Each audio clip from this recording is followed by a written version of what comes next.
Pumasok ang asong yan sa isang bahay sa Gujarat, India. Makikita rin ang isang bata na natutulog sa sofa. Naglibot-libot muna ang aso.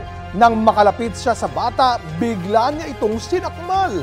Nahulog ang bata sa sahig habang patuloy sa pagkagat sa kanya ang aso. Nataboy ang aso matapos dumating ang isang lalaki. Sugatan ang bata at dinala sa ospital. Nagpapagaling na siya at naturukan na rin ng anti-rabies vaccine. Ayon sa lokal media, nagreklamo na sa mga pulis ang mga magulang ng mga bata. Pero walang makakasuhan dahil asong gala ang umatake at walang nagmamay-ari.